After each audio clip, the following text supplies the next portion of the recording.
pessoal, começando mais um M, o seu programa de empreendedorismo, marketing, entretenimento aqui no YouTube. Para a galera que já nos conhece, sejam todos muito bem-vindos. E para quem ainda não conhece, por favor, né, tá em tempo.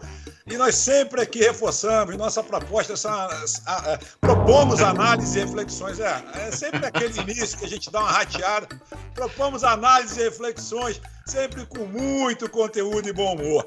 E minha bancada, Márcio Escudeiro, André Scioli, temos um convidado muito bacana hoje, que é o Richard do Show Vasconcelos, botafoguense, meus amigos, carioca, botafoguense, analista de sistemas, mestrado em educação pela Universidade de Oxford, com foco em e-learning, passagens como executivo pela Estácio, Epic Learning, Mi Digital, Britânia, Escola Conquer e atualmente CEO da Leo Learning Brasil. Ou seja, temos papo muito bacana pela frente. E antes de conversarmos com o nosso convidado, vamos ao nosso momento YouTube, minha bancada. Sandro, olha só, você que não se inscreveu no canal, eu tenho pena de você. E você que está inscrito, cara, olha só, seja muito bem-vindo a mais um M, né? Você que está inscrito e pediu que o Sandro se enrolasse novamente no início, né, da apresentação, tá aí mais uma vez, já é a terceira consecutiva. Tava todo mundo com saudade, Sandro. Você tava indo lá direto, né? Não tinha mais nenhuma rateada, a galera tava triste, mandando mensagem. Cadê o Sandro? Aquele velho Sandro, aquele Sandro Raiz, tá aí, ó, tá de volta. Aí, amiguinho, você que tá inscrito, ativa lá o sininho, porque quando você ativa o sininho, a gente, toda vez que lança um programa, você recebe ali a notificação. E é legal, porque aí você acompanha a gente de mais perto.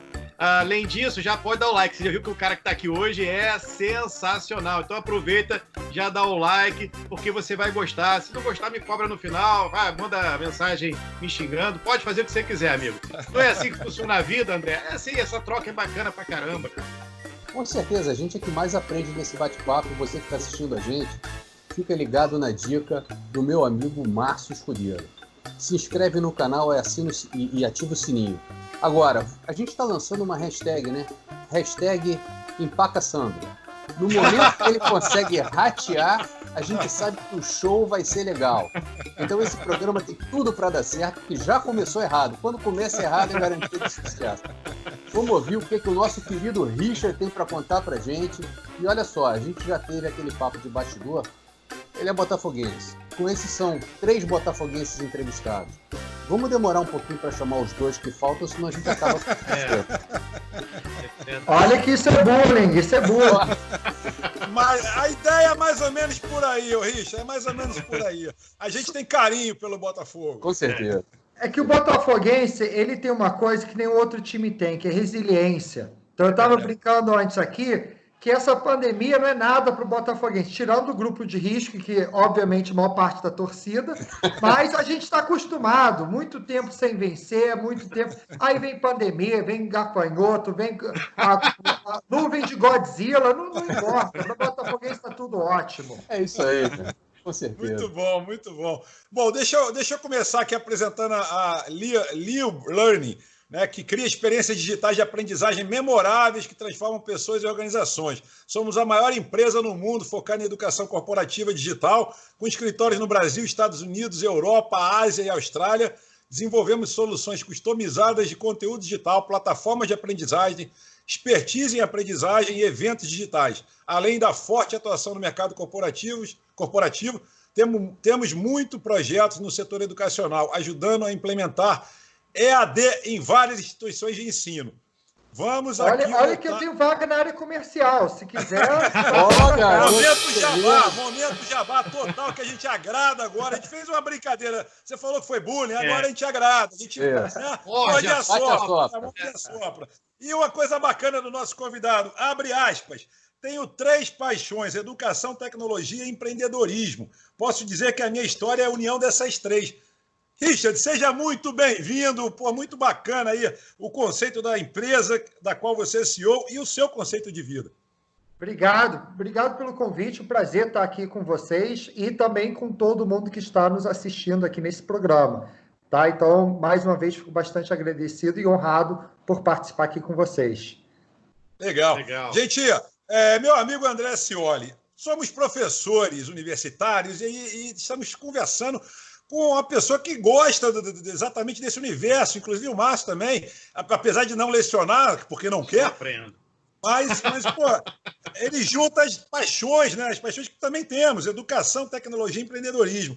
Enfim, e acho bem bacana a gente, o programa hoje ser voltado, a gente abrir esse espaço, ser voltado para essas 3 paixões nossas. E vou deixar, então, você começar, André. Você que, por favor, começa Rapaz, a descascar nosso convidado. Vou começar pegando pesado. Olha só.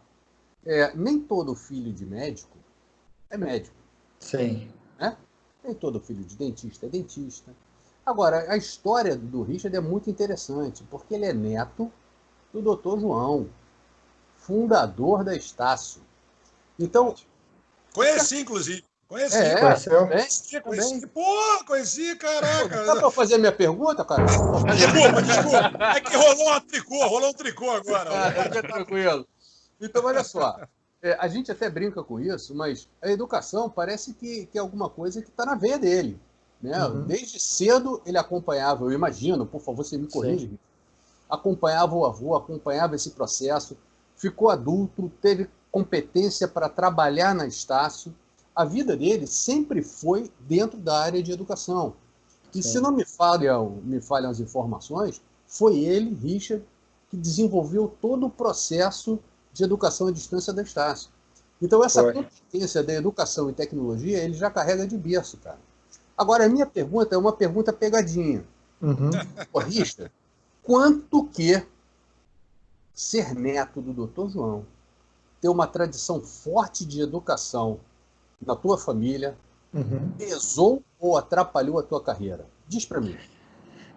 Eu acho que um pouco dos dois, tá? É até uma pergunta curiosa, porque, primeiro, assim, como você falou, eu trabalhei na Estácio, comecei na Estácio com 18 anos trabalhando, e comecei como estagiário que, né, como qualquer, não tinha nenhum privilégio.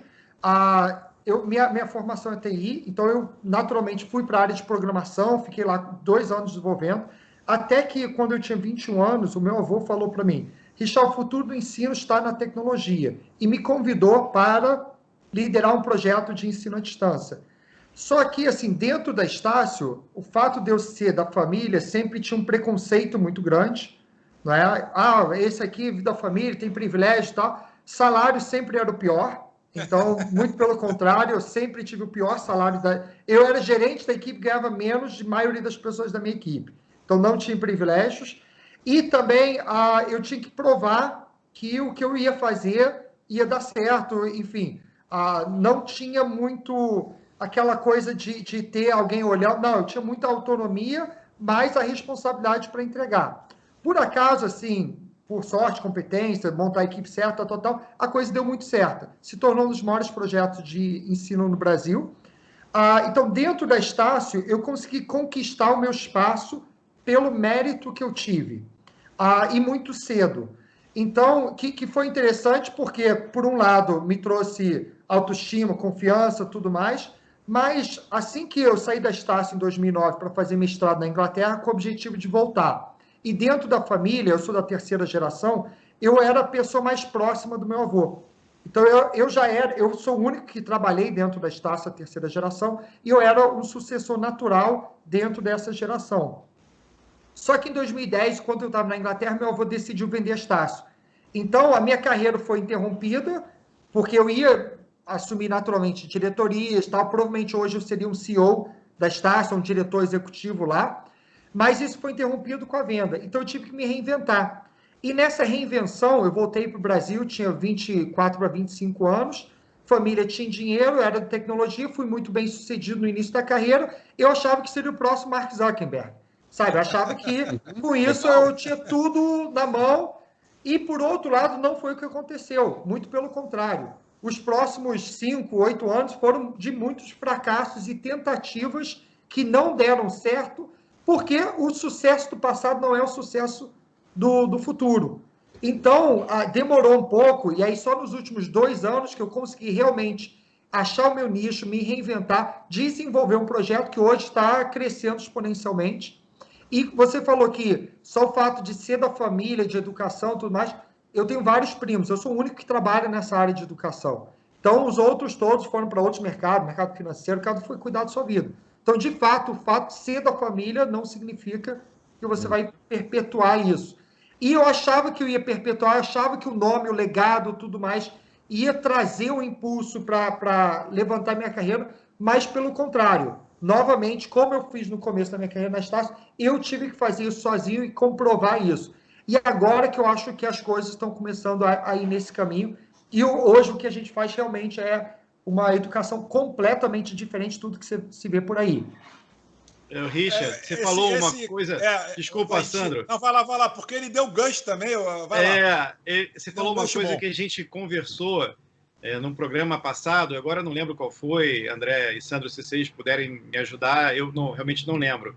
Mas falando justamente sobre isso, foi uma dica que nós demos, inclusive, para as pessoas lerem biografias, né?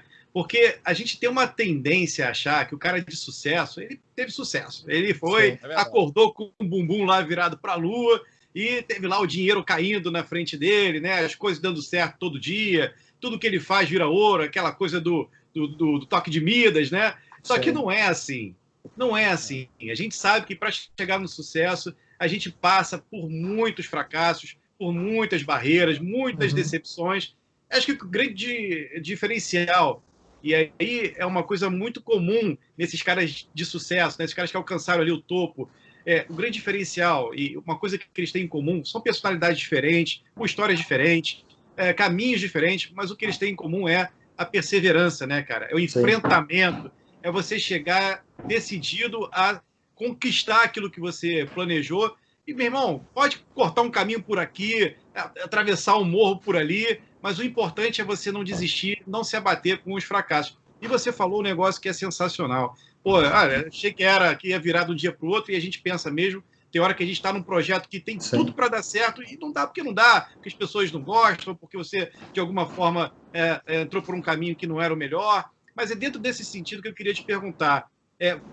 Por mais que tenham acontecido aí problemas, né, na sua trajetória, esses problemas, eles não te impulsionaram, não te tornaram uma pessoa melhor para você conseguir, quer dizer, você não conseguiu ali uma base muito sólida para justamente conseguir chegar no sucesso da Leo, enfim, não faz muito bem você errar?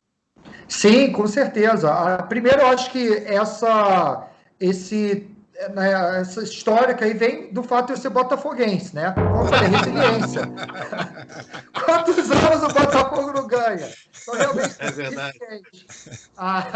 Não, mas brincadeiras à parte, com certeza, a Leo é a minha quarta empresa, tá?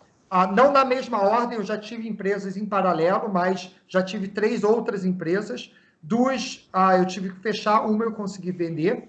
E cada vez uma experiência nova me ensinou muito. Então, eu vou dar alguns exemplos aí do começo. Por exemplo, eu me lembro uma vez que a empresa ganhou um contrato grande, logo no começo, 2012, 2013, que eu tive que contratar 60 pessoas, tá? Então, imagina, a empresa tinha 2 funcionários, de repente tem 60 em 4 ou 5 meses. E aí, eu tinha uma filosofia que era, deixa eu contratar a pessoa mais barata possível. Por quê? Eu vou aumentar ao máximo a rentabilidade desse negócio. Então, basicamente, se você soubesse ler, escrever e tinha um bom currículo na frente, você entrava. Não tinha um processo de meritocracia, não tinha um processo de RH, não tinha nada disso. Então, obviamente, deu tudo errado. Tá? 2 anos depois, a gente só tinha 18 pessoas, muitos problemas, até que uma pessoa, um empreendedor também de sucesso, me falou uma coisa que eu levei, não fiz, mas acabei aplicando numa outra estratégia. Mas ele falou, Richard, eu te dou uma dica. Manda todo mundo embora, contrata metade das pessoas ganhando o dobro do salário. Seu custo é o mesmo. Mas você vai entender que a essência da empresa são as pessoas e elas, não é o fato de ser barato, é a competência e ela vai entregar muito mais do que se você tem uma pessoa não qualificada. Então, essa parte de gestão de pessoas, minha formação é TI. Então, técnica, né? Não é essa área.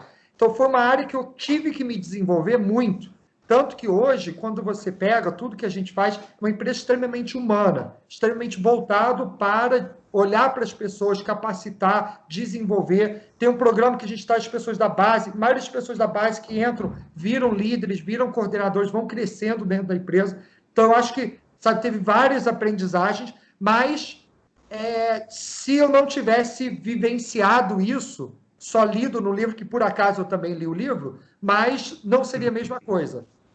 É bem interessante. A gente costuma brincar dizendo para contrate pessoas até melhores do que você, né? Para você não ter que ficar explicando, né? A pessoa sim ter que te dar a solução. Enfim, vou aproveitar o gancho, voltando para o papo da educação. Você, na sua apresentação, você diz que questiona o modelo de ensino no nosso país, que é completamente inadequado para as necessidades do mercado de trabalho. Cara, eu corroboro totalmente com a sua opinião. Inclusive, eu vou mais. Eu vou trazer agora para o nosso momento atual, né, de pandemia. A pandemia gerou esse processo de aceleração da digitalização, né? Então, assim, muitas instituições de ensino superior, muitas empresas, muitos players ligados a essa área de ensino, de educação, não estavam preparados. Isso é notório, né? E assim, e também muitos conteúdos. E aí o André, por favor, me corrija também se eu estiver falando alguma besteira. Conteúdos de curso, por exemplo, jornalismo, publicidade, geralmente da área de negócios, ensinando negócios dos anos 90, negócios dos anos 2000. Gente, hoje, pô, eu estava olhando um livro de 2016, eu estava lendo agora, né, um livro de 2016, pô, ele caducou. 2016, 4 anos, gente. Entendeu? 4 anos só. Imagina o pessoal ensinando, né, business dos anos 90, dos anos 2000. Gente, pelo amor de Deus, entendeu? Você fala em pivotar, o aluno não sabe o que é pivotar. Entendeu? Não sabe nada. Então, assim, eu queria...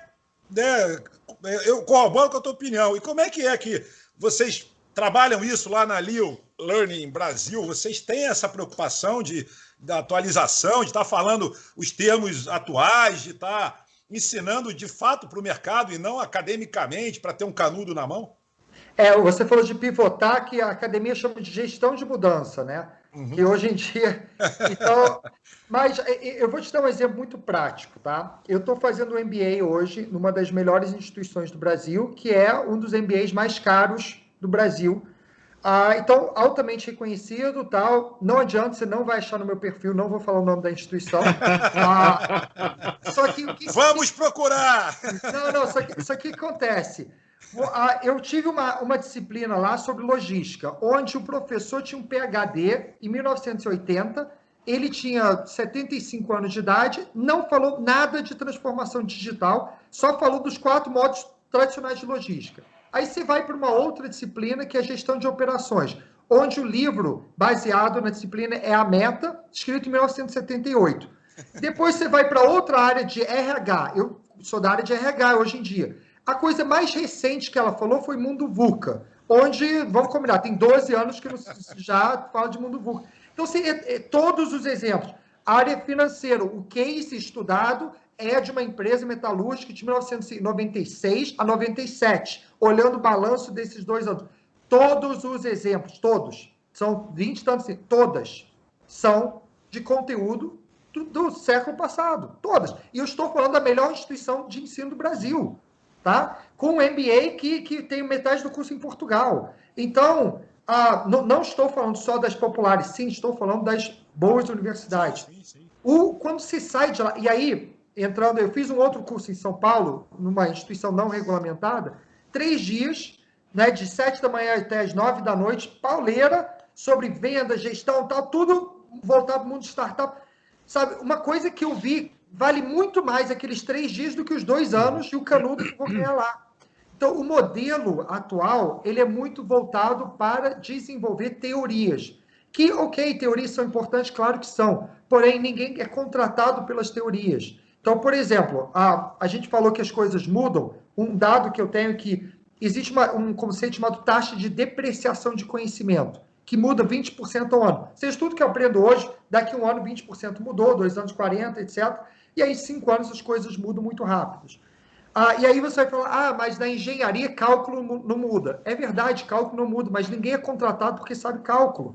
Né? Quantos engenheiros hoje são motoristas de Uber? Então, o fato de você... E aí vou dar exemplo. Dentro da minha empresa, eu tenho vendedores que ganham muito mais do que 90% das pessoas formadas. Então, sabe até que ponto o diploma, que é muito importante, claro que é, mas até que ponto ele está entregando as habilidades necessárias para as pessoas executarem seu trabalho. Aí os acadêmicos sempre vão me criticar. A academia não é um lugar para mercado, é um lugar para criar conhecimento, criar pesquisa. Concordo, 15% das instituições de ensino é isso, 85% não é. 85% das instituições não têm mestrado, não tem programa de pesquisa, não tem nada disso. Elas formam para o mercado de trabalho, seguindo orientações do MEC, e um modelo que não faz sentido para o mercado. Então, isso é que eu critico. Não é o fato de não fazer faculdade. Acho que tem que fazer. Todo mundo deve fazer faculdade. Deve. Tá? Só que até que ponto você depender exclusivamente da sua aprendizagem em uma universidade não é o modelo adequado. Então, cada um outra coisa atrás da sua aprendizagem. Eu acho bem bacana, até porque eu corroboro, coordenei um curso, também não vou falar instituição, não. Não vamos falar nomes, então, para não polemizar no programa. Mas onde o curso de marketing, o exemplo dos professores, por exemplo, era a campanha da Parmalat, dos bichinhos da Parmalat, né, que é uma campanha sensacional, mas que, convenhamos, né, uma campanha totalmente antiga e tal. Então, assim, me incomoda. Sandro, que uma utilização de um meio que, com investimento gigantesco, a gente tem poucas empresas hoje com essa capacidade de investimento, como acontecia naqueles comerciais que aquela empresa de cigarro fazia antigamente, que só Hollywood, Marlboro, Hollywood. Vamos falar nomes agora. Agora liberou. Vamos embora. Mas era um gasto absurdo com produção de comercial que hoje é impossível, não cabe no bolso de ninguém. Coca-Cola era os comerciais também mais bacanas que tinha. Pô, tinham vários comerciais sensacionais, mas realmente... Ninguém assiste TV. Ninguém assiste TV. Isso que o Richard falou, cara, é importantíssimo, né? A gente que milita aí no meio acadêmico já há muito tempo, a gente sabe que, em grande parte, o diploma é que é importante. Porque o diploma, num país subdesenvolvido como o nosso, representa uma ascensão social. Então, vale muito mais o diploma do que o conhecimento que vem do seu próprio curso. A preocupação em como você vai se virar lá no mercado de trabalho, ela acaba sendo relegada ao segundo plano pela metade dos alunos que passam pelas instituições de ensino superior. E aí o que acontece? Ele chega no mercado de trabalho, vai trabalhar completamente deficiente, completamente carente de informações, vai aprender, completamente desatualizado. E aí existe um nicho enorme onde a tua empresa se instalou. Não é verdade? Então, graças a Deus, existe deficiência no ensino superior, Richo? Conta pra mim isso aí. Não, e os players também, quais são os seus principais players? Também estão antenados nisso? Eles estão ligados aí? Então, o que eu venho do meio acadêmico, vim de universidade, conheço bem esse mercado. Quando eu voltei para o Brasil, eu olhei, qual vai ser o futuro da educação? Vai ser digital, não tem dúvida, ok. Mas eu quero ficar preso ao modelo de MEC, quero entrar em ensino superior, tal. Falei, não é o que eu acredito. Então, como que eu desenvolvo uma educação totalmente diferente, digital, que vai ser orientada ao mercado de trabalho? Então, uma coisa que muitas pessoas não sabem, por que a Estácio cresceu? A Estácio, diferente de todas as empresas hoje listadas na Bolsa, é a única que cresceu sem dinheiro.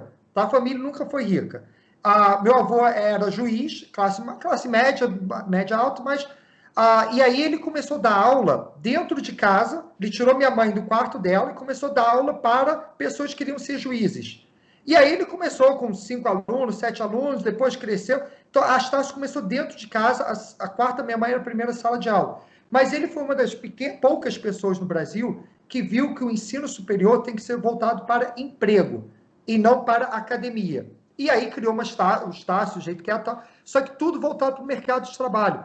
E na época que a gente estava à frente, todos os cursos tinham coisas práticas para os alunos vivenciarem isso. Então, o curso de veterinária, tinha uma clínica veterinária para praticar. Curso de direito, era obrigado a fazer prática jurídica para a comunidade de graça. Curso de comunicação, tinha sua TV. Todos os cursos tinham prática, todos. E tinham negócios por trás que servia à comunidade para gerar a empregabilidade dos alunos. Isso que fez a Estácio decolar. Isso que fez todo mundo. Metade do market share do Rio de Janeiro era Estácio. Então, por quê? Porque as outras só olhavam para a parte acadêmica. Claro que quando saímos, entrou no mercado financeiro e tudo mais, quer saber de margem EBITDA, sair de 12 para ir para 47, e aí muita coisa se perdeu. Então, o mundo que a gente vivenciou era empregabilidade, não era só ensino superior.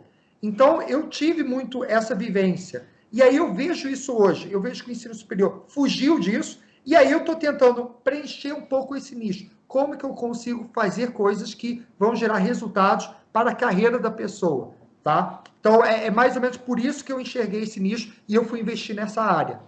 E, por exemplo, o que você, lá na Lio, você oferece para quem está assistindo a gente? Quais são os cursos, quais são os aperfeiçoamentos? Vamos conversar mais, jabá na Lio, total agora. Tá. Na verdade, primeiro, o nosso modelo hoje é totalmente B2B, então a gente não vende para a pessoa física, por alguns motivos. Primeiro, eu vejo, todo o meu plano é longo prazo, não estou preocupado agora, mas o que eu quero fazer é uma coisa muito diferente de educação, e isso custa caro, tá? Não é barato contratar a Lio. Então, eu vi, quem consegue financiar isso são as empresas, por isso que eu fui no mercado corporativo, porque eu acho que a partir do momento que eu consigo criar as tecnologias, tudo mais, lá para frente o custo da tecnologia cai e a gente consegue vivenciar isso, a gente vai estar à frente. Mas o que a gente faz trazendo uma coisa prática? Um dos nossos principais programas chama-se Learning Flix, que é o Netflix da aprendizagem. Quando eu falo isso, todo mundo fala, entendi, um monte de videoaula que você criou o modelo de negócio do Netflix. Não, nada disso. Modelo de negócio Netflix é uma coisa. Eu estou olhando muito mais Netflix como cinema e não como modelo de negócio, tá? Então, eu tenho uma frase que eu falo muito que filmar o teatro não é fazer cinema. Então, filmar o professor em estúdio não é fazer ensino à distância. Então, o que a gente inventou? A gente inventou um modelo de webséries para ensino à distância, onde a gente, primeira coisa, dá toda uma envelopagem de uma série, parece que está dentro do Netflix, e aí a gente substitui, por exemplo, aulas viram episódios, objetivos e metas viram sinopses. O curso nosso começa com um trailer de 30 segundos, mostrando o que você vai aprender ali dentro. A gente traz, em alguns cursos, atores para vivenciar cenas, para criar uma experiência. A gente usa uma metodologia de Harvard chamada PBL, que é Problem Based Learning. Então, em vez de eu começar entregando conteúdo, o professor falando, eu crio uma situação, às vezes com uma animação, atores, uma coisa assim, de um problema, de uma situação. Por quê? Para eu contextualizar a aprendizagem. Depois que eu crio o problema, eu jogo uma tomada de decisão. A pessoa tem que usar o raciocínio crítico para desenvolver suas habilidades. E, por último, eu entrego conteúdo com dicas, práticas. Então, a metodologia por trás olha para uma forma totalmente diferente. A gente não tem nenhum momento, nenhum objeto de aprendizagem acima de 4 minutos. Tudo é feito em microlearning. Então, é uma pílula de 2 minutos, com uma de 3 e tal. Um episódio dura 15 a 25 minutos no máximo. Só que tudo com 10 ou 8 micropílulas. E vai complementando. E aí tem podcast, animação e tal. Então, é um modelo, como eu falei, é caro produzir. Talvez seja o ensino à distância, por hora, mais caro do Brasil. Por isso que hoje eu estou nichado no ensino corporativo. Só que com isso, a gente já tem mais de 30 webséries em áreas como liderança, vendas, compliance, produtividade, tal, todos os soft skills que as empresas precisam, os profissionais precisam. Então, isso tem sido o nosso nicho, tá? Então, isso, para mim, é o primeiro programa que a gente está desenvolvendo e a gente está criando várias webséries, várias soluções totalmente diferentes para revolucionar a educação. Então, isso aí são algumas coisas, mas isso é só 5% que a gente faz, tá? Isso é só um exemplo prático aí para vocês entenderem. Muito legal. Meu amigo Márcio, eu só vou pedir um pouquinho para você diminuir teu teto. Você caiu aí, deu uma caída aí, a cadeira. Agora sim. Agora sim, voltando. Então vamos voltar. Cheguei um pouquinho para trás, depois chegar um pouquinho para frente, vai ficar tudo bem. O cara tá em Manhattan. Pois é. Tá em Saiu um pouco Manhattan. de janela, cara. Tá meio Tá ficando calor aqui, na verdade. Ele acompanha a bolsa, né? A bolsa cai e ele desce. Ele tá indo com a bolsa. Mas olha só, Riz, vamos aproveitar que a gente deu uma parada, tipo assim, tomando um copo d'água, só para arrematar. De fato, eu concordo. Eu acho que as pessoas elas já deixaram de só comprar bens e serviços. A gente repete isso o tempo inteiro aqui, em quase todos os programas, né? As pessoas compram cada vez mais relacionamento, histórias, encanto. Então, eu acho bacana essa proposta, assim, independente aí do custo, no caso, né, do valor, porque tem a tal do preço e do valor. Nesse caso é o valor, né? O que você vai agregar. Mas eu acho bem bacana. Vamos fazer o nosso momento audiência e a gente volta na batida aí com o nosso convidado Richard. E o nosso momento audiência hoje, gente, está muito legal. O hype da internet continua sendo política. Vamos tentar. Nosso momento audiência que está inscrita no canal, porque só explicar para o Richard que quem não está inscrito pode mandar a mensagem que quiser que a gente ignora. A gente ignora completamente quem não está inscrito no canal. Então, assim, vamos atender, né? Vamos prestigiar a nossa audiência. E o pessoal mandou umas coisas bem interessantes. Aqui, por exemplo, a palavra impossível foi inventada por quem se entendeu? Isso aqui foi da Cláudia. Isso é uma pergunta. A palavra impossível foi inventada por quem se Bom, a gente não precisa responder essa, mas fica aqui registrado. Se você... Não, acho que é por quem desistiu, né? Pode ser também. Se você faria melhor no lugar do outro, por que não aproveita para fazer estando no seu? O Sérgio manda essa. Outra aqui legal. Cadê? Me perdi agora. Está aqui. O Antônio. O Antônio, esse do Antônio é muito bacana. O Antônio é exatamente o feedback que deu aqui para felicidade de ter citado o mestre Álvaro Romano, o feedback da entrevista do Álvaro Romano aqui. Ele se sentiu honrado por ter sido citado na entrevista e agradece aqui ao programa também pelo espaço. Muito bacana. Aqui, ó. Não, a Raquel. Ih, rapaz, isso aqui é política pra cá. Gente, eu só vou ler para prestigiar a Raquel, mas, pelo amor de Deus, vamos evitar essa polarização. A Raquel diz o seguinte: não sou contra investigar os filhos do Bolsonaro, sou contra furar a fila. Os filhos do Lula estão na frente. Por favor, eu peço que a gente abstenha comentários. O Álvaro... Desculpa te interromper, Santos. Se for xingar a gente só se sente ofendido se você tiver inscrito no canal, tá? Se não for inscrito no canal, a gente nem se ofende. É verdade. E o Álvaro vem com a pegada também, numa frase do Luiz Fernando Veríssimo. E aí vem para o lado do jornalismo. Às vezes, a única coisa verdadeira num jornal é a data. Essa porrada é boa. Essa é boa. Os tempos estão capciosos. Outra legal, a Márcia. O abraço deveria ser o único aperto da vida. Bacana, fofa. Essa foi fofa. E, gente, aqui, ó, para a gente arrematar esse momento audiência, a Suzy, melhor definição do fundo eleitoral. Abre aspas. Fundo eleitoral é um dinheiro que será roubado de você para você eleger quem vai te roubar. Fecha aspas. Bom, gente, tem mais algumas aqui de política, mas eu acho que não é o caso da gente ficar falando do Sandro, assunto. Eu queria aproveitar aí nosso retorno aí dos nossos amigos inscritos, que sempre sejam bem-vindos. Mandem sempre suas mensagens, a gente fica muito feliz em responder. Dentro desse abraço que a nossa inscrita mandou, né, que seria realmente o melhor aperto. Tempos de pandemia está difícil o negócio do abraço, né, ficou meio em desuso. Mas a pandemia também nos trouxe algumas oportunidades. Eu queria perguntar para o nosso amigo Richard se esse movimento aí que existiu, essa coisa horrível que nós passamos de quarentena, pandemia, se isso movimentou aí o teu negócio, quer dizer, aumentou o número, a busca por Estamos passando. Tá acabando, Sandro. Vamos fingir que está acabando, pelo menos. Né? Tá nada. Daqui a 15 dias está acabando, já dizia reza a lenda que daqui a 15 dias está acabando. Daqui a 15 dias a gente vai falar isso de novo. Mas, enfim... Vamos mesmo. Com certeza vamos. Eu queria saber, Richard, se isso também trouxe oportunidades para a empresa, e eu estou falando isso no bom sentido, ninguém quer nenhum caos para a humanidade, mas é que eu imagino que as empresas agora, ao invés de deslocarem, né, profissionais para suas sedes, ou então o contrário, né, em vez de deslocarem os seus colaboradores para aprenderem lá algum ofício, alguma nova skill, eu imagino que o e-learning ele vai crescer muito, ainda mais para as empresas, voltado para os negócios, né? Então, quer dizer, você já teve algum resultado disso? Você prevê que isso vai ser uma realidade no futuro? Tá, então, primeiro, sim, estamos vendo muito aumento. O mês de junho foi o melhor mês desde que a gente abriu a empresa. Se eu pegar comparado com o ano passado, já crescemos 75% esse ano. Ano passado a gente já tinha dobrado de tamanho, mas então o crescimento está vindo muito rápido. Isso também tem alguns fatores, mas eu ainda acho que o crescimento maior está por vir.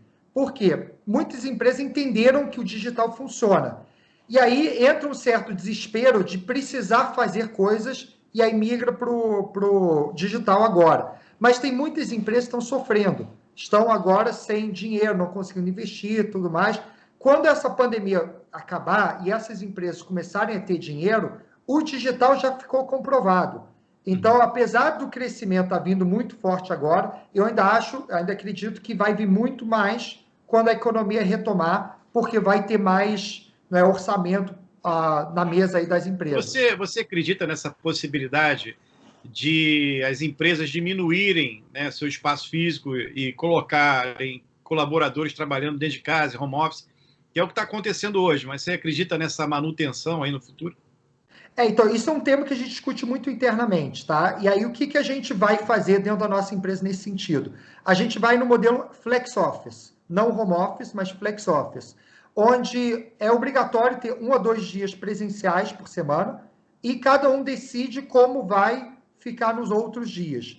Então, o home office tem coisas muito boas, principalmente para mães de filhos pequenos, ou se você precisa ficar 1 hora, 1h30 no trânsito todo dia, então ele aumenta a produtividade. Mas se distanciar 100% das pessoas, você perde muito. Então, a cultura da empresa é criada dentro de um ambiente presencial. Então, eu acredito que é importante ter essa flexibilidade e atender o que vai ser melhor para a pessoa. Tem pessoas que não conseguem trabalhar em casa, tem pessoas que não são produtivas, ou moram com esposa e fica brigando o dia inteiro, tal, as coisas assim. Então é importante cada um saber o que é melhor para si. Mas eu acho que muitas empresas vão aproveitar disso até para reduzir custo. Nossa visão vai ser muito mais pela produtividade do que qualquer coisa, tanto que a gente não vai desfazer do escritório. Legal. Gente, ia falar, André? Por favor. Ia, mas tudo bem, você pode falar, porque eu te atropelei uma vez e dou essa chance. Aqui, o pessoal é vingativo, cara. Flamenguista é assim, Não, porque é interessante o seguinte, gente. Tem um post do Richard muito bacana, inclusive de hoje, na data da gravação aqui, que me chamou a atenção, que ele coloca assim, como responder um hater. Fico impressionado com as pessoas que entram no LinkedIn para falar mal dos outros. São sempre as mesmas, dos meus posts ou de colegas, que vêm só para causar polêmica, né? E por aí vai. E ele coloca assim, eu respondo ele como 2 respostas abaixo. A primeira é oferecer um abraço virtual e a segunda é responda com corações. Pô, é legal, né? A gente não tem essa educação toda com haters, né? A gente tinha que aprender essa forma inglesa, quase um lorde de responder os haters, né? A gente aqui lá fora, rapaz, aprendeu isso. Eu tenho pena deles, para falar a verdade. Eu acho que hater mostra sucesso. Primeiro, se você tem haters é porque você está incomodando alguém, está tendo sucesso em alguma coisa. Mas eu tenho pena, porque a pessoa gastar seu tempo para ficar falando mal dos outros, uma pessoa sozinha, vazia, e não quer nem julgar a pessoa, mas aí eu mando no coração. Só isso. Melhor coisa. Richard, tira uma dúvida aqui para mim. Você falou que você tem várias séries, trilhas que você desenvolve oferecendo os cursos para as diversas empresas. Essas trilhas, em algum momento, elas são customizadas para cada um dos seus clientes ou Ou é a mesma trilha para todo mundo? Tá. Quando eu falei que era apenas 5% do negócio, porque 70% do nosso negócio é o customizado. Legal. Então, o que a gente faz? A gente usa o que a gente desenvolve para depois customizar as partes que faltam. E aí, vou te dar um exemplo. A gente fez um programa com a Cacau Show para treinar vendedores, mais de 2.000 vendedores, maioria mulher, de 18 a 22 anos de idade, onde eles queriam falar de técnicas de vendas da empresa. E não tem nada mais chato do que um curso de técnica de vendas. Então, o que a gente fez? A gente trouxe uma atriz, envelopou ela como uma influenciadora digital, que contasse a história dela como a funcionária da Cacau Show, publicava webséries toda semana de novos vídeos, e dentro de uma história dessas, a gente fez com que ela estava na dúvida entre 2 crush. Não sabia qual dos 2 ela ia ficar. E ela usava as técnicas de vendas da Cacau Show para analisar o perfil de cada crush e chegar no final em uma conclusão. E depois teve uma convenção de vendas onde a gente trouxe a atriz e, ao vivo, a gente fez uma votação de qual crush que ela tinha que ficar. Então, criar essas experiências completamente diferentes é o que a gente acaba desenvolvendo. Muito legal. A gente teve aqui o Zé Mauro, aliás, o Zé Mauro é nosso sócio aqui, Zé Mauro Nunes, vai voltar, já está para voltar, semana que vem ele estará com a gente de novo, PhD, um cara sensacional, professor da FGV, da UERJ, ele diz muito que as pessoas contratam pelos hard skills e são mandadas embora pelos soft skills, então assim, e que essas competências são, de fato, aí não é frase dele, mas de fato as competências estão cada vez mais defasadas. E a gente vê isso também, sem ter combinado, porque uma das premissas que a gente sempre, quando convida alguém, é não combinar a pergunta. Então, partindo do pressuposto que nós não combinamos nada mesmo, sim, você tem um post seu aqui, de novo no seu post, que você pergunta como seria se alguns cursos superiores não fossem regulamentados pelo MEC. Ficaria nas mãos do mercado determinar a qualidade dos cursos. Ou seja, eu sou xingado por todo mundo. Nessa hora eu sou xingado por todo mundo. Tem professor botafoguense, estou acostumado. Não, mas é interessante esse questionamento. A gente falou isso, eu voltei no assunto, porque realmente é muito interessante. Hoje você tem... inclusive, eu vou voltar aí, não vou citar nome até para não ser indelicado, mas você tem players no mercado, concorrentes seus, que também estão com uma pegada tentando oferecer o que a academia não oferece. Quer dizer, alguns oferecem de fato e outros estão no oportunismo do momento, que a gente sabe que também tem esse lado que não é muito legal, né? Os oportunistas de momento. Por exemplo, o especialista em pandemia. Gente, cara, eu vi isso no outro dia no LinkedIn, eu falei, pelo amor de Deus, especialista em pandemia, o cara tinha que ter uns 100 anos, no mínimo 80, 90 anos para ser especialista. Duas, pelo menos. Não, em pandemia. Não é nem em quarentena, não. É a especialista em pandemia. Eu falei, what's porra is that? Eu falei, que porra é essa? Porque, porra, cara, como é que o cara é um especialista em pandemia? Ele pode ser especialista em crise. Aí, ok. Beleza, gestão de crise, tudo bem. A gente faz isso lá na agência também. Meu momento, Merchan. Por favor, editor, meu momento, Merchan. Enfim... Ideia rara, comunicação, mas enfim, a gente faz isso, mas ninguém é especialista em pandemia. Os nossos clientes, quando a gente foi pego dia 18 de março, que a gente fechou a agência e foi todo mundo para home office, todos os clientes, sem exceção... Se o cara não for infectologista, estudioso, que tenha feito ali uma análise científica aprofundada de todas as pandemias que aconteceram no planeta Terra, de fato... Fica um negócio esquisito pra caramba, né, bicho? Todos os clientes, sem exceção, fizeram a mesma pergunta. E agora? Aí eu falei para eles, dá uma semaninha aí pra gente pensar, porque não dava para responder assim de bate-pronto. Qualquer resposta de bate-pronto seria leviana. Seria um fake, seria mentira. A gente brincando, mas teve várias, né? A gente teve a própria AIDS, foi uma pandemia em determinado momento. O Ebola foi pandemia. Não, mas não fechou tudo. Exatamente, mas a reação que a sociedade tem é que é diferente. Desse tamanho, nesse nível. Realmente, eu acho que... E com uma letalidade muito menor do que as outras, né? Muito menor do que as outras. É verdade. Aliás, o pessoal tá botando tudo na conta, né? Morre de qualquer coisa hoje em dia, é Covid.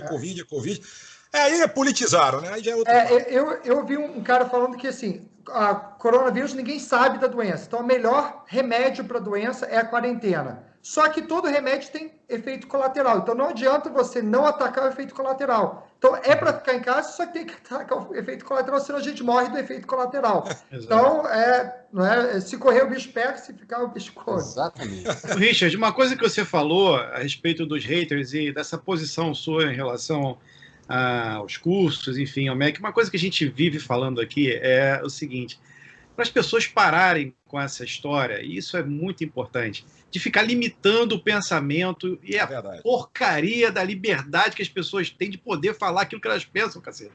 Cara, você não concorda, você tem todo o direito de não concordar. Pô, vai pro debate, coloca a tua ideia, vamos conversar sobre o assunto, entendeu? Com educação, né? Com educação. Com argumento. Pensa diferente, graças a Deus que você pensa diferente, porque foi isso, pensar diferente, que nos trouxe até aqui, que fez o planeta evoluir, que se a gente tem hoje um telefone celular que, porra, faz tudo, é porque alguém chegou à conclusão que você podia ter mais coisa dentro daquele aparelhinho lá estranho que você tinha antigamente que discar.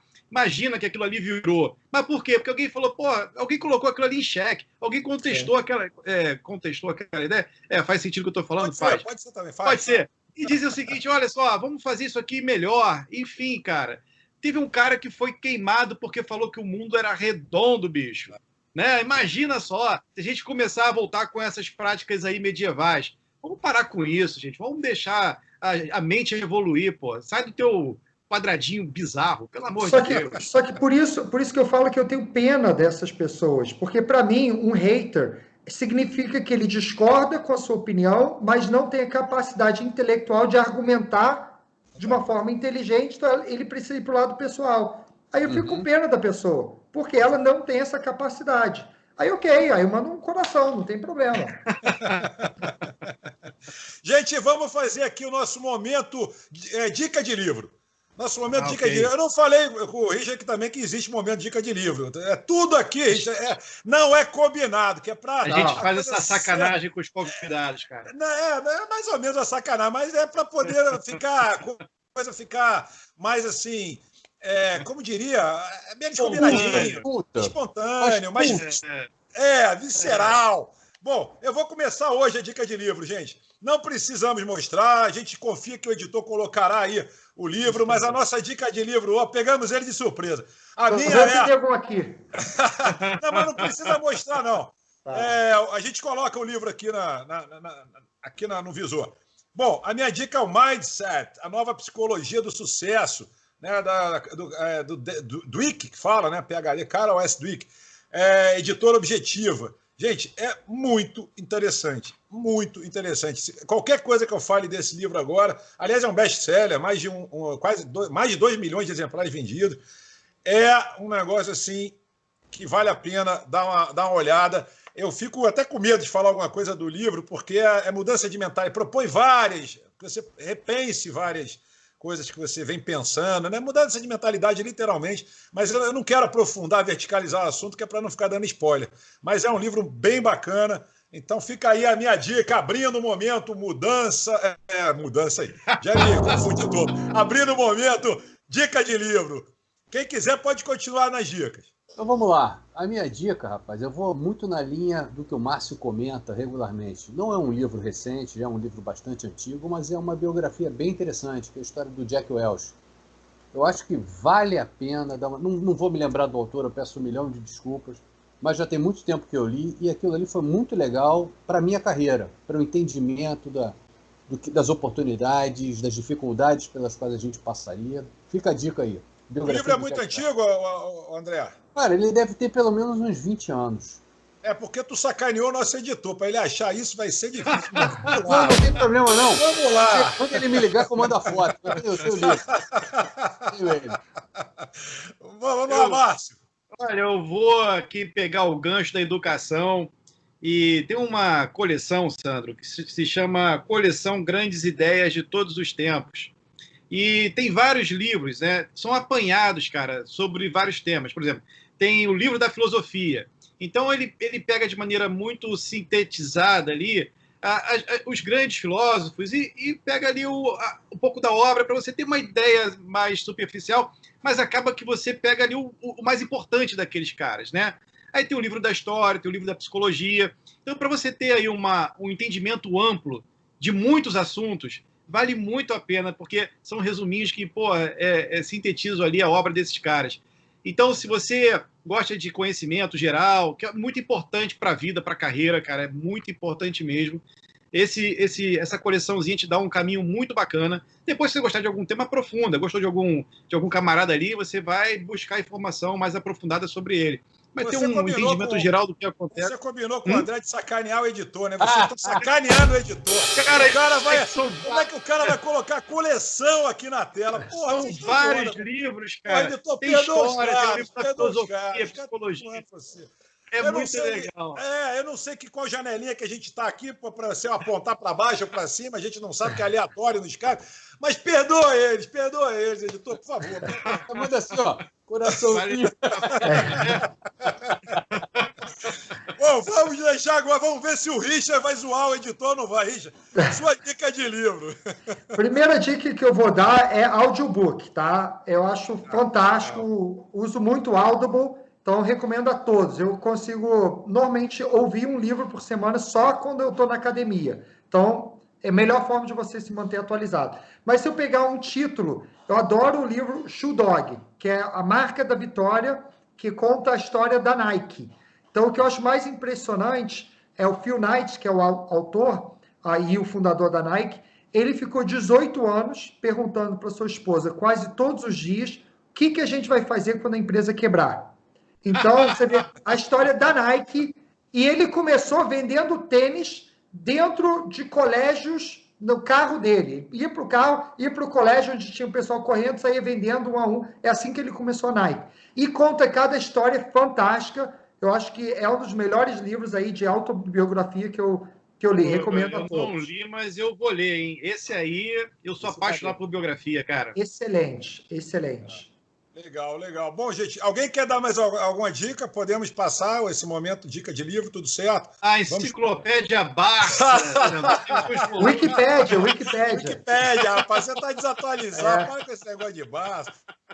Bom, vamos lá, pessoal. Márcio, já que você está animado hoje, está sorridente, por favor, continua. Vamos voltar para o assunto. Vamos trazer de novo aqui para o meio de campo a bola.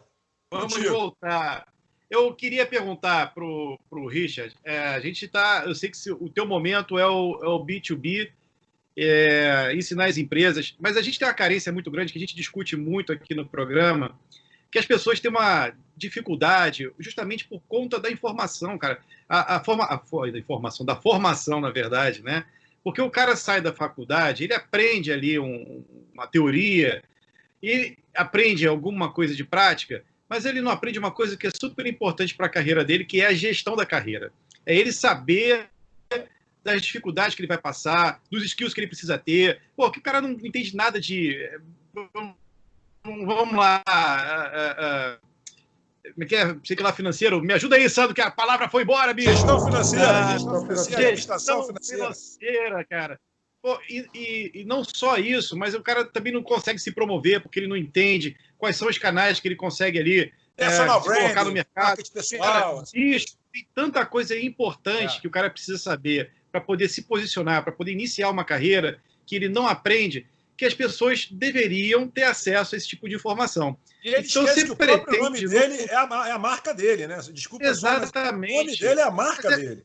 Exatamente, Sandro, exatamente isso. Então, existe alguma coisa pensada nesse sentido aí já não é mais B2B, mas uma coisa B2C? Você pretende lançar alguma coisa para o consumidor final e para a pessoa física no futuro? Ou isso está fora dos seus planos? Nesse momento, não. Provavelmente nos próximos 2 anos, não. Tá? Por uma questão até simples. A Uber começou como Uber Black, depois que ela foi para X e se popularizou. Então, eu vejo que eu estou no mercado que se for para esse mercado, você concorre com infoprodutores. Pessoas que são gurus de Instagram, que ficam lançando curso e viram milionários de Instagram, né? Que, é um nicho, eu respeito muito, tenho muitos amigos nessa área.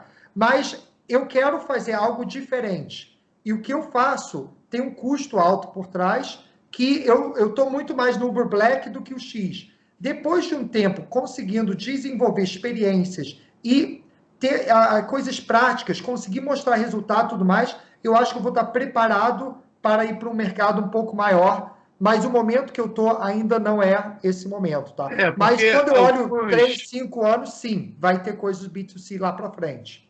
Você falou uma coisa que a gente gosta de conversar pra caramba aqui, que são esses gurus de fato, mas não esse que você falou, esse é até legal. Aqueles gurus que falam, só ganho dinheiro sem sair de casa, 100 mil por mês, tá? Isso é fantástico, é uma coisa incrível. E vendem lá os seus e-books, né? Estão lá fazendo a sua renda. Agora, isso que você falou é interessante, porque não só, eu digo, para as empresas que têm ali os seus executivos, vai ter aquele cara que está se recolocando. O cara está de saco cheio, ele é um CEO, ele é um alto diretor, ali tem um cargo muito importante, mas ele quer trocar ali, ele pediu demissão e quer se recolocar. Então, essas atualizações são importantíssimas do cara fazer, e hoje em dia é difícil a gente encontrar coisas de qualidade, cara, na internet. Eu falo isso porque eu mesmo procuro entender esse mercado. Eu tenho uma plataforma de informação, e aí, momento merchan, Flico. Tava demorando. Eu sabia que ia vir um momento. Vai lá. E a gente vê a quantidade de profissionais, cara, principalmente na área da comunicação, que estão aí perdendo os seus empregos por causa dessas mudanças, né? As empresas de tecnologia, os grandes grupos de comunicação, eles estão ficando cada vez menores. E eu vejo jornalistas, profissionais dessas áreas, né, perdendo seus empregos dia a dia e precisando se recolocar. Só que o mundo está muito dinâmico. Então, aquilo tudo que ele aprendeu lá atrás, a gente falou muito bem disso, as coisas que eram praticadas lá atrás hoje já mudaram, né? E ele aprendeu, sei lá, 10 anos atrás, quer dizer, tinha ali 10 anos atrás, você tinha grandes estruturas globais e grandes grupos de comunicação sustentando ali redações imensas. Por exemplo, pegar aqui o exemplo do jornalismo, né? E hoje, cara, não tem mais isso. Então, como é que o cara se vira sozinho, né? Como é que o cara sai desse mundo e vai para um outro mundo? Precisa alguém dar algum direcionamento. Isso aconteceu também, Richard, não sei se você lembra dessa época, mas com a mudança dos selos, né? Das gravadoras de música, né? De um dia para o outro, a gravadora de música era super paternalista, né? O cara cuidava ali do cantor como se fosse um bebê. Então ele tinha que cantar, mas toda a carreira dele era gerida pela gravadora. Ele não tinha que se preocupar com nada. Botar dinheiro no bolso, fazer o trabalho dele. Isso acabou. O artista hoje, cara, ele tem do show, ele tem que fazer contratos ali, tem empresários, mas às vezes o cara é o seu próprio empresário. Então tem muita gente aí em voo solo que precisa desse suporte, né, de conhecimento. Então, eu acho que é um mercadão e, sem dúvida, se você conseguir aplicar isso, e estou falando de gente que pode pagar uma coisa dessa, né? Conseguir aplicar isso para essas pessoas, eu acho que vai ser um grande barato. André Scioli, o nosso amigo Márcio Escudeiro está ligado em 220. Hoje ele, rapaz. Poder. Ele deve ter dormido meia hora a mais, porque quando meia horinha a mais. Pô, Richard, olha só, tem um camarada, claro, a gente tá no meio acadêmico, não tem como. Tem um camarada chamado Christian Grunholz, que é do marketing de serviços, da Escola Nórdica, que ele diz o seguinte: prestação de serviço é cumprimento de promessa. Então, em determinado momento, você chegar à frente de uma empresa, a empresa te procura, ou você vai fazer a prospecção, acaba oferecendo o seu pacote de serviços, e os nossos serviços hoje, em todas as áreas, eles têm que ser mensurados. Se você não consegue mensurar o resultado, fica tudo no achismo. Quando você oferece o teu serviço, qual a forma que você tem de medir o resultado de cada um desses processos? Ótima pergunta. O modelo tradicional que todo mundo pratica, os meus concorrentes, a gente também, é uma avaliação, onde você mede, na minha opinião, a capacidade da pessoa memorizar uma informação e replicar isso no instrumento de avaliação, que para mim não é suficiente. Então, eu gosto de olhar muito para resultados práticos na ponta. O que acontece na ponta? Então, muitas vezes a gente entra e fala, vamos testar 2 grupos de pessoas. Vamos testar tal grupo, 10 clínicas aqui, 5 clínicas sem testar. E vamos avaliar indicadores de negócio para entender o que aconteceu. Vamos ver, sei lá, o NPS dessa clínica versus essa, ou o faturamento, ou o que a gente quer impactar. Então, eu gosto de olhar muito qual é o objetivo, qual é a meta de quem eu estou treinando. Essa tem que ser a minha meta. Então, eu gosto de entrar nesse campo, mas existe sim tecnologia para poder ver quem entrou, quanto tempo ficou, tal. Pois é, deixa eu te Mas para mim não é interromper. suficiente. Exatamente essa visão enviesada do processo que a maior parte das pessoas tem. Quem te contratou não foi o funcionário que vai ser o usuário da tua plataforma, que vai ser o aluno dos teus cursos. Foi a empresa, a pessoa jurídica. E é ela que tem que ver os resultados. Não é dizer, olha, tive a aprovação de 95%. Pô, cara, vocês podem adorar o meu curso, mas se não tiver resultado financeiro lá na frente, não adiantou nada. Parabéns, é isso aí. Então essa é a nossa visão. Perfeito. Ô, Richard, aproveitando aqui a pergunta que a gente faz para todos, praticamente todos os convidados, até porque não tem como fugir dela, como é que você vê esse famoso novo normal, ou a grande parada, como o New York Times prefere chamar, o Washington Post e por aí vai? Você acha que esse home office, por exemplo, esse modelo de negócio, o Facebook, Google, se eu não me engano, XP, anunciou que não vai mais retornar às atividades presenciais, vai manter esse modelo de negócio. Você acha que o novo normal vai ser nessa linha? A gente tem opiniões aqui divergentes na bancada, eu sei, por isso que eu estou jogando para você e a gente aí vê o que acontece depois. Tá, eu acho que tem muito... Primeiro, falar do novo normal, tem muita gente aproveitando para ganhar mídia, né? Você fala do normal, tal, beleza, você está exposto lá. E muita gente aproveitando para economizar custo, sem pensar nas consequências. Eu acho o seguinte, flexibilidade é importantíssimo, a pandemia mostrou que é possível trabalhar de home office, tudo mais, mas como que você cria cultura organizacional todo mundo em casa? Não é? Como que você vai treinar um estagiário para trabalhar na sua empresa em casa? Como que uma pessoa acabou de entrar na sua empresa, o primeiro mês dele, né, vivenciando o processo, é de casa? Então, são coisas que são difíceis. No modelo que a gente vai aplicar, como eu falei, é o Flex Office, onde a pessoa vai poder escolher, mas obrigatoriamente 1 a 2 dias tem que estar no escritório, e o resto ela toma decisão conforme produtividade. A gente não avalia a pessoa conforme o tempo que ela trabalhou, mas sim conforme as métricas de produtividade. Então, eu não tenho um modelo de comando e controle, que hora você chegou, que hora você sai. Não quero saber disso. Eu até vou ficar muito mais em casa. Por quê? Eu estou mais produtivo em casa. Então, para mim, é muito mais onde e como você gera produtividade, e eu acho que tem que ser um modelo misto. Claro que, assim, você trabalha no restaurante, o garçom não vai trabalhar em home office, óbvio. Então, não é todo mundo, não é? Esse termo flex office eu vou adotar, gostei muito desse termo, bem bacana. A gente aqui criou o marketing de quarentena também, que não existe nenhuma... A gente resolveu criar, porque vamos falar de marketing, mas marketing de quarentena. Então, inventamos o marketing de quarentena. Vou adicionar o Flex Office, achei muito bacana esse termo, porque eu corroboro com a sua opinião. Acredito, meus amigos de bancada, vocês também corroboram ou vamos entrar num embate agora? Cara, eu tenho aquelas... Eu volto a dizer aqui o que eu acho, né? Efeito Portugal, né? Efeito Europa. Eu acho que é o efeito busão. Eu acho que é o efeito busão, cara. O cara, quando ele entrar no primeiro ônibus lotado, com o cara babando aqui na orelha dele, ele vai esquecer completamente essa história de que tem que se isolar. Porque quando a gente volta pro dia a dia, você vê, a Europa é impossível você andar de carro. Porque se todo mundo pegar o seu carro ali para trabalhar, você tem um caos completo, né? Ninguém chega a lugar nenhum, vai ficar todo mundo ali no meio do caminho. Então o cara tem que pegar aqueles metrôs, enfim, que é ótimo, tem tudo quanto é lugar, estação perto de onde você quiser ir. Mas, cara, vai estar cheio, entendeu? Então, mudou. Esse negócio do novo normal, do teatro ter ali uma cadeira de distância, do restaurante ter um distanciamento de 2 metros, do teatro também. Eu acho isso, cara, um pouco de hipocrisia, porque o cara que vai até o teatro, ele está se deslocando ali no meio de transporte público, que tem ali um cara babando na orelha dele. Então, vamos lá. É um negócio que a gente tem que repensar, entendeu? Protocolos têm que existir, talvez a máscara, o álcool gel, a limpeza dos espaços, né? Você entra num teatro, num cinema, no teatro menos, mas no cinema, cara, nossa, o chão é um negócio nojento.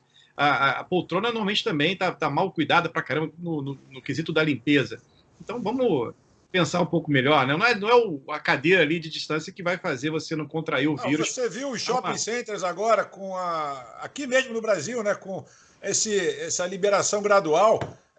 Recentemente tivemos aí Dia dos Namorados e tudo mais, enfim, tivemos, né, os shoppings lotados, né? E o nosso correspondente internacional, Davi Baia, nos manda sempre informações que Portugal deu efeito manada. Todo mundo saiu, todo mundo com saudade do contato. Então, assim, a gente tem informações da Europa, temos informações dos Estados Unidos, Miami, temos informações de Nova York. Aí onde você está, meu amigo Márcio Escudeiro, Manhattan, temos informações aí também desse lugar. Bom, mas pelo menos o background é Manhattan. Tá bonito, tá bonito. E existe muita hipocrisia em cima disso. Vou citar aqui, nós, como rubro-negros, né, temos aí o Flamengo querendo voltar a jogar o seu futebol. E eu vi uma nota de alguém dizendo o seguinte: mas as pessoas morrendo e vocês comemorando o gol. Caceta, se o cara não comemorar o gol, alguém vai deixar de morrer, caramba. Troço. É polêmico. Sim, vamos retornar aí. Não, o cara, se não comemorar, é o gol que ele está fazendo. Ele não está com morte, gente.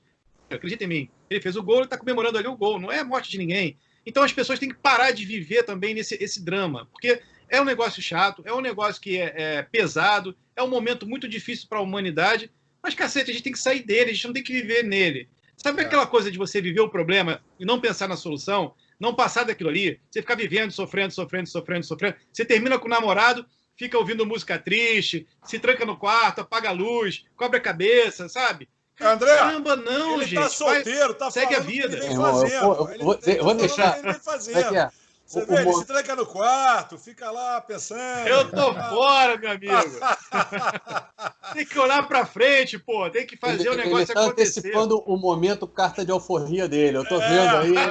Deixa ele falar. Eu não vou nem falar. Nem vou é verdade. A gente tem que sair desse estado. Sabe quando você perde o emprego? Você fica chateado, óbvio. Mas, cara, tu tem que levantar e com raça, trabalhar no dia seguinte para poder conseguir um novo emprego, para poder conseguir se recolocar. Não pode entrar nesse parafuso aí, nessa espiral de sofrimento, de derrota. Não, gente. Não vão fazer isso. Eu respeito o ponto de vista dele, mas deixa isso para lá. Eu respeito. Diga o seu ponto de vista. Não, olha só quem viveu o problema é que sabe onde apertou o seu sapato, né, bicho? Então, aquela história, quem perdeu o ente querido, pô, não quer ver festa. Lembrando que o André é casado com médica, tá? A minha mulher é médica. É médica, pô, tá na linha de frente. Bem de perto esse negócio aí. Então, vamos deixar esses comentários pra gente fazer em outra situação. Respeito o teu ponto. Não, bicho, eu acho que a gente tem que debater, cara, que é um debate maravilhoso. A gente pode até fazer um programa sobre isso, mas deixa eu aproveitar o Richard, rapaz. Quero ouvir sua opinião, Richard, sobre isso. O que eu acho é o seguinte: você tem duas formas de resolver a pandemia. Uma é ficar em casa até ter vacina, e a outra é ter saúde pública.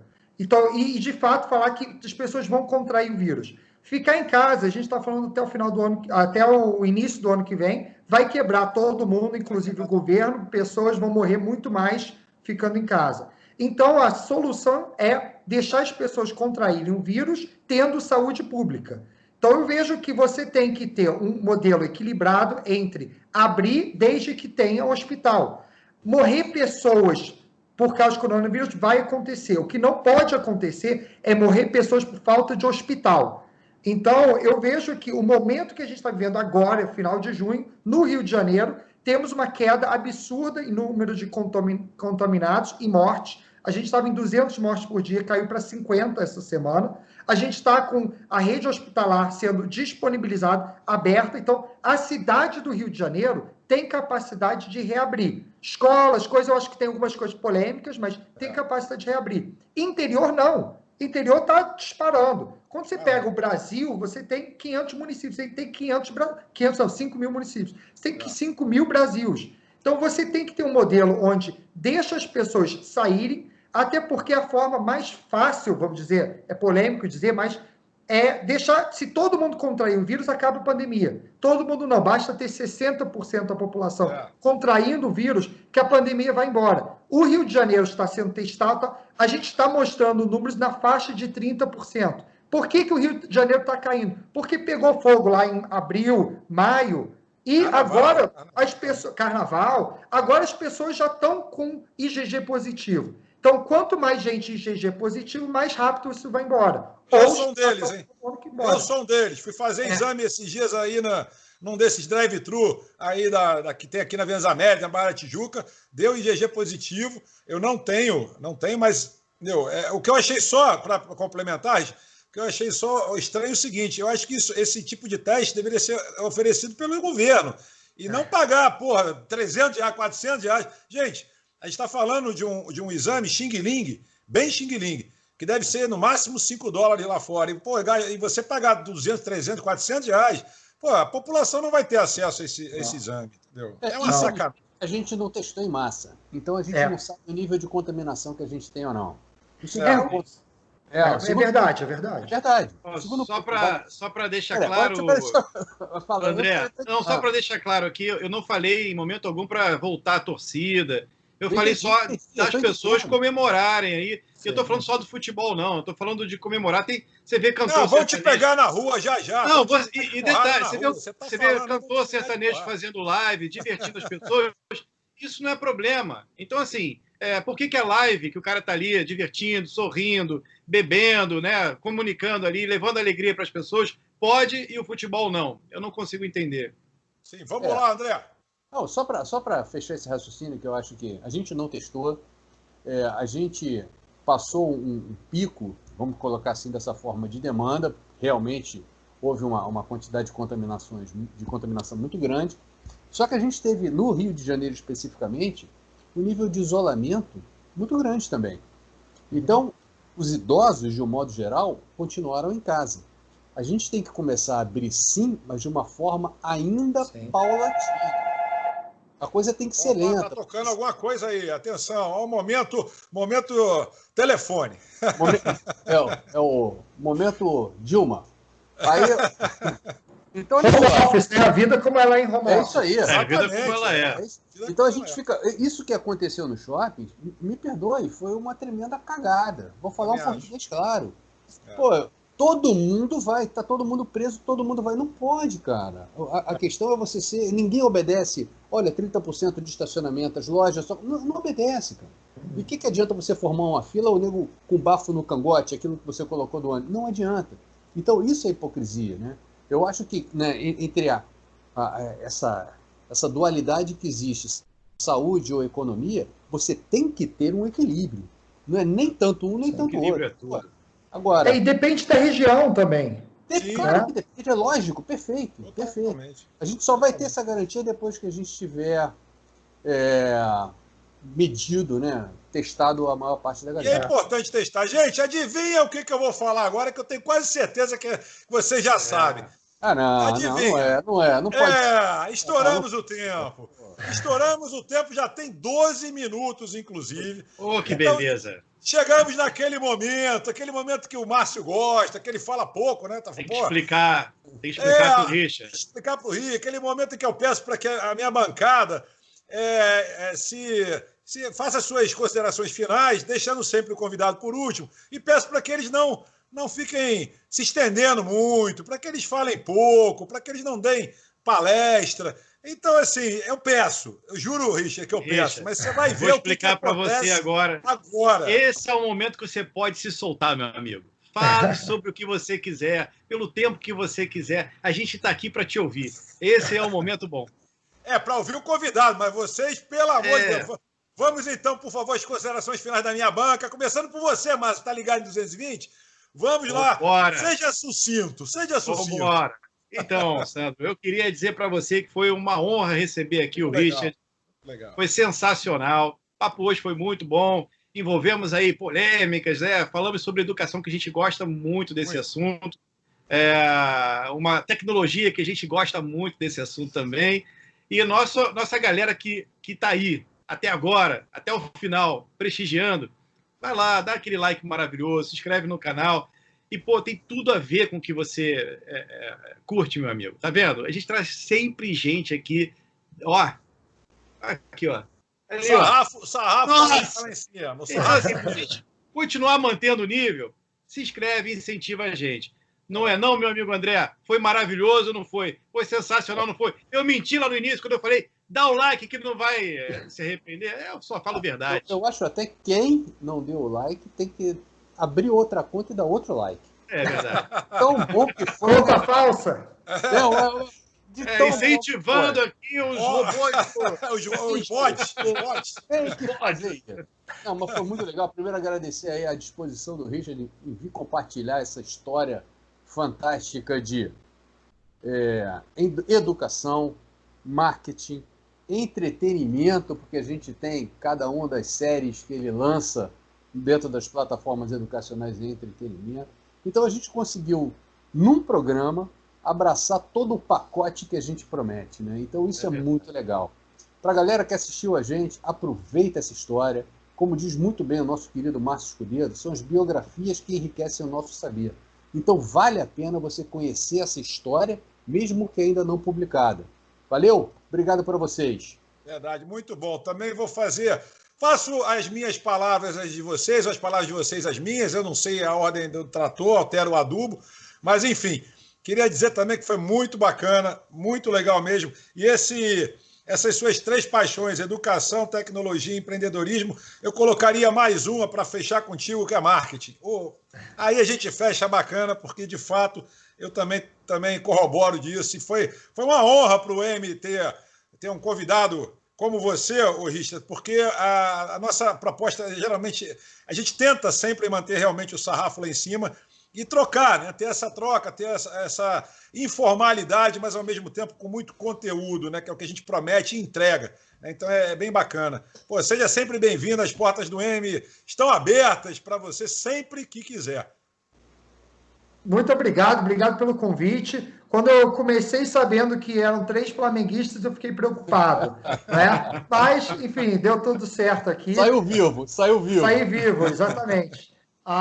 Como botafoguense, talvez não saí vitorioso, mas que eu não saí vivo. Estou acostumado. Foi campeão. Nossa, foi sensacional.